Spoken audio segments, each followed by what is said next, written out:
تو السلام علیکم۔ مجھے پتہ ہے کہ بٹ صاحب کی کہانی زندہ لیجنڈ اور پھر شہید لیجنڈ کی کہانی دلچسپی سے خالی نہیں ہے۔ ہم ڈاکٹر فروق کے گھر پہنچے، ہمیں ڈاکٹر فروق سے ان کے ساتھ ہمارا تعارف کرایا گیا۔ وہاں پہ ڈاکٹر صاحب کے ایک بانجے ہوتے ہیں جاوید ساگر، جو مشہور کشمیری لیڈر جموں کے تھے، اللہ رکھا ساگر ان کے بیٹے ہیں، وہ بھی وہاں پہ تھے۔ ہمارا تعارف کرایا گیا کہ یہ کشمیر سے آئے ہیں، ویزا پہ آئے ہیں۔ تو اس طرح تو انہوں نے پنڈی گھومنا تھا، تو میں نے کہا کہ میں لے آؤں یہاں۔ پھر میں پنڈی ان کے ساتھ رہا اور یہاں پہ بات چلی، اور یہ بھی ایک تربیت کا کورس ہی سمجھ لے جو بٹ صاحب نے میرے لیے چنا تھا، کہ مجھے الحاق کی سوچ سے نکال کے قومی آزادی اور نیشنلزم کا یہ اس کی سوچ کے بارے میں میرے اندر جذبہ پیدا کرنا۔ تو مختلف میں کوئی 10-12 دن یہاں رہا، اور کبھی مجھے جو ہے نا جاوید ساگر کہیں لے جاتا تھا تو وہ باتیں کرتے تھے، ڈاکٹر فروق حیدر باتیں کرتے تھے، اسی طرح اپنا مختلف لوگ وہاں پہ نصیر وانی ایک تھے، وہ بھی آتے تھے۔ ان کی کہانی میں اسی میں بعد میں آئے گی، ان کی بہت ہی دلیر آدمی تھے، وہ بھی آئے، مجھ سے ملے۔ تو یہاں سے میں 10-12 دن رہا، اور یہاں کے بعد میں بٹ صاحب سے الگ ہوا اور میں مظفرآباد چلا گیا۔ مظفرآباد مجھے مختلف لوگوں سے ملنا تھا، میں ان سے ملا۔ 2-4 دن وہاں رہنے کے بعد واپس آئے بٹ صاحب کے پاس، اور بٹ صاحب کے پاس پھر ڈاکٹر صاحب کے پاس آئے، وہاں پہ 2-3 دن رہے۔ تو بیسکلی جو بٹ صاحب کا جو تھا نا، کیونکہ بعد کی تربیت، بعد کی گفتگو، بعد کی سٹیج سے میں نے یہ اخذ کیا کہ یہ پہلی سٹیج تھی۔ ایک جس طرح نو مسلم کو کلمہ سکھایا جاتا ہے، کلمے سکھانے کے بعد جو ہے نا ارکان نماز سکھائے جاتے ہیں، زکوٰۃ وغیرہ یہ ساری چیزیں سکھائی جاتی ہے، اس کے بعد پھر قرآن وغیرہ یہ ساری، یہی ایک سلسلہ تھا بٹ صاحب کا، کہ میں ایک نیشنلزم میں نو مسلم تھا، اور ان کو یہ پتہ تھی کہ کشمیر کے اندر پاکستان کے بارے میں کیا جذبات ہیں لوگوں کے۔ اور پھر میں تھا بھی پولیٹیکل کانفرنس کے اس میں سے آیا تھا۔ لیکن بٹ صاحب نے جس طریقے سے شروع کی ہے، اور مثال کے طور پہ ہمیں نہیں پتا تھا ان دنوں، آج لوگوں کو پتہ نہیں ہے ویتنام کی جدوجہد کیا تھی، فلسطین کی جدوجہد کیا تھی، کیوبا کی جدوجہد کیا تھی، افریقہ میں کون سی جدوجہد ہے، کتنے ملک آزاد ہوئے، اور جو ہے نا الجزیرہ کی جدوجہد فرانس کے خلاف کیا تھی۔ یہ ساری چیزیں تو ہمیں پتہ نہیں تھی۔ ایک چھوٹے نسخے وہ بحث ٹچ کرتے تھے۔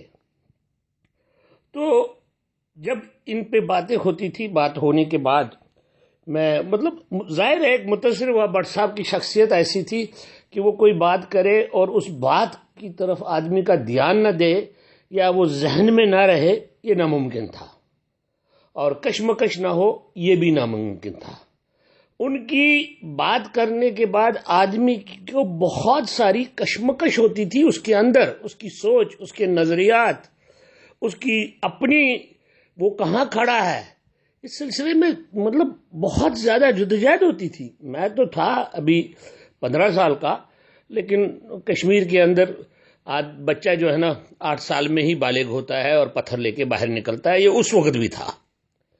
تو اس لیے میں یہ باتیں ساری کچھ سمجھ جاتا تھا۔ بہرحال میں واپس چلا گیا، تو کچھ عرصے کے بعد میں یہ ساری چیزیں اب چھوڑ رہا ہوں کہ میں نے کیا کیا، میں نے کیا کیا، یہ اس لیے چھوڑ رہا ہوں کہ لمبا ہو جائے گا، میں بٹ صاحب کا ہی موضوع اس میں رکھ لیتا۔ تو جناب کچھ عرصے کے بعد بٹ صاحب آئے، میری ہمشیرہ کی شادی طے ہوئی میرے ماموزاد کے ساتھ، تو اس میں بٹ صاحب آئے۔ اس کے بعد انہوں نے 2-3 دن کے بعد ملنے کو کہا، میں ملا، اور نیشنل لبریشن فرنٹ کا، چونکہ ڈاکٹر صاحب نے بھی، جاوید ساگر نے بھی، بٹ صاحب نے بھی منشور وغیرہ ساری چیزیں بتائی تھی، گوریلا جنگ کے بارے میں بتایا تھا، عوامی جنگ کے سلسلے میں بتایا تھا ہم جنگ کون سی چاہتے ہیں۔ وہ یہ نہیں کہتے تھے کہ جو 65 میں پاکستان نے کیا، کچھ لوگوں کو یہاں سے بھیجا، لوگوں کو پتہ ہی نہیں تھا، وہاں پہ بندوقیں وغیرہ اٹھائے۔ ہم یہ چاہتے ہیں کہ عوامی انقلاب ہو، لوگوں کو پتہ ہو کہ ہم کس لیے جنگ لڑ رہے ہیں، ڈیڈیکیشن ہو، اور یہ لوگ وہاں سے ہی اٹھے، اور یہ لوگ اٹھے وہاں سے۔ اور یہ بات صحیح ہے کہ انہوں نے یہ کہا تھا کہ جب تک ہمیں پاکستان چھیڑتا نہیں، آزاد کشمیر ہمارے لیے بیس کیمپ ضرور ہے، لیکن یہ مسئلہ نہیں ہے کہ آزاد کشمیر سے لوگ جائیں اور انڈین کشمیر میں لڑیں۔ وہ کہتے تھے وہاں کے لوگ اٹھنے چاہیے، وہاں کے لوگ لڑنے چاہیے۔ اسی لیے اگر ہم پھر اس کی 2 دفعہ انڈیا جانے کا رول دیکھ لے تو وہ وہاں کیا کرنے جاتے تھے؟ 1 آدمی، 2 آدمی، 3 آدمی ہندوستان کو شکست تو نہیں دے سکتے تھے۔ وہ نظریاتی طور پہ لوگوں کو تیار کرنے کے لیے ان کی مطلب پاور جو تھی نا، کنونسنگ پاور، وہ بہت بہت حد تک تھی۔ یعنی وہ بات کرے، وہ دلیل دے، وہ تاریخ کا حوالہ دے، اس کے بعد آدمی سوچنے کے قابل ہی نہیں رہتا، کیونکہ ایک اچھی روح، ایک سچے آدمی کی تلاش ہمیشہ سچائی کی رہتی ہے، اور وہ سچ بولتے تھے، وہ سچ کے پیغمبر تھے، وہ سچ بولتے تھے اور دنیا کے حوالے دیتے تھے۔ اس وقت تو یہ حوالے میرے سر سے گزرتے تھے، لیکن بعد میں جب زندگی چلتی رہی، مجھے وہ حوالے ڈھونڈنے میں بڑی کتابیں میں نے پڑھی بٹ صاحب کے حوالے دینے میں۔ وہ مطلب غلامی کا حوالہ دیتے تھے کہ غلامی ہوتی کیا ہے، غلام کس طرح اپنی، اور آزادی کا مطلب کیا ہے، غلامی کی سسکتی ہوئی زندگی کہ اپنے آقا کے اشاروں پہ زندہ رہنا، سانسیں لینا، اس سے سب سے بہترین یہی ہوتا ہے کہ یہ سانسیں ختم کی جائے، تاکہ سسک کے لمحہ کے مرنے سے بہتر ہے ایک آزاد، جب ایک آدمی غلام ایک مرتا ہے آزادی کی جدوجہد میں، وہ ایک آزاد شخص کی صورت میں مرتا ہے، وہ شہید ہوتا ہے۔ ان کے یہ ساری چیزیں کرنے کے بعد میں نے بٹ صاحب کو پشاور میں کہا جی میں NLF میں شامل ہوتا ہوں۔ تو پھر انہوں نے کہا ٹھیک ہے، تو اگلی دفعہ ہم پنڈی جائیں گے 2-4 دن، تو پھر آپ کو وہیں شامل کریں گے۔ جناب میں کچھ عرصے کے بعد اپنا رشتہ داروں سے ملتے تھے وغیرہ، تو میں دوبارہ ان کے بٹ صاحب کے ساتھ گیا راولپنڈی، اور میں نے راولپنڈی میں باضابطہ طور پہ میرے اپنا ہاتھ سے مطلب سوئی کا وہ دے کے نا، چبن دے کے میرے ہاتھ سے خون نکالا گیا۔ اس خون سے میں نے دستخط کیے، اقرار کیا کہ میں NLF کے منشور کے ساتھ اور کشمیر کی آزادی کی تاریخ کے ساتھ ہمیشہ وفادار رہوں گا۔ اور میں نے یہ دستخط کیے، اور یہ بٹ صاحب کے ہاتھوں سے بٹ صاحب کے کاؤنٹر دستخط کیے، اور یہ وہ لے گئے۔ اور پھر مجھ سے تربیت کی گئی کہ ہماری NLF کی منظم اور اس کی تنظیم کیسے ہوں۔ تو وہ مجھے انہوں نے یہ کہا کہ ہمیں گروپ بنانے ہیں، ہمیں چھوٹے 4 2 آدمیوں کے 3 آدمیوں کے گروپ بنانے ہیں، اور ایسے گروپ بنانے ہیں جو دوسرے 3 آدمیوں کو یا دوسرے 2 آدمیوں کو، اگر ایک محلے میں 2 گروپ ہو، ان کو یہ پتہ ہی نہیں ہونا چاہیے کہ دوسرے گروپ کو یہاں پہ گروپ ہے۔ اس طرح ہم کم سے کم رسک لیتے ہیں کسی آدمی کے پکڑنے کے بعد پوری تنظیم کا ڈاؤن فال ہو جائے۔ اس لیے اور سب سے بڑی بات، ہم نے نظریہ خود مختار لوگوں کے اندر پھیلانا ہے۔ ہم نے ان کو کہنا ہے کہ پاکستان ایک سٹیٹ ہے، اور یہ سٹیٹ کبھی بھی اپنی سٹیٹ کو خطرے میں ڈال کے آپ کو آزادی کے لیے کبھی بھی جنگ نہیں لڑے گی۔ ہاں، جب بھی یہ جنگ لڑیں گے، یہ کشمیر کی زمین کی جنگ لڑیں گے، آپ کے لیے نہیں لڑیں گے۔ 65 میں وہ ناکام ہو گئے، تو انہوں نے آپ لوگوں پہ یہ سارا کچھ اپنا نزلہ ڈالا. آپ اپنے پرانے دوستوں کو وغیرہ کو سب کو پوچھے آپ کہ جب 65 کے بعد ایوب خان نے اور یہ پروپیگنڈا ہوا تھا کہ کشمیریوں نے غداری کی. حالانکہ آپ یہ بات دیکھیں اس وقت بھی کشمیریوں نے بہت سارے لوگوں کو پناہ دی. بٹمالو پورا سری نگر کے اندر ہے، بٹمالو اڈا بھی ہے، وہاں پورے وہ سارے مکانات جلا دیے گئے تھے، آگ لگا دی گئی تھی، کیونکہ وہاں محی الدین کرا یہ سارے بھی رہتے تھے اور اس علاقے میں لوگوں نے ان کو پناہ بھی دی تھی. سارا بٹمالو جلا دیا تھا. ہمارے لیے یہ سب سے بڑی بات ہے. میں یہاں بیچ میں آپ کو کہتا رہوں، جب گنگا کیس چلتا رہا، یعقوب علی خان نے ایک دفعہ، یہ جج تھا، چیئرمین تھا کورٹ کا، اسپیشل کورٹ کا، اس نے ایک دفعہ بڑی اپنا بکواس کی کورٹ میں بیٹھ کے اس نے کہا آپ کشمیریوں نے ساتھ دیا ہوتا 47 میں 65 میں تو ہم جو ہے نا کشمیر ہمارا ہوتا، تم لوگوں نے غداری کی. اور یہی بات جب شاہی قلعے میں ہمیں مارتے تھے وہ یہی بات کہتے تھے.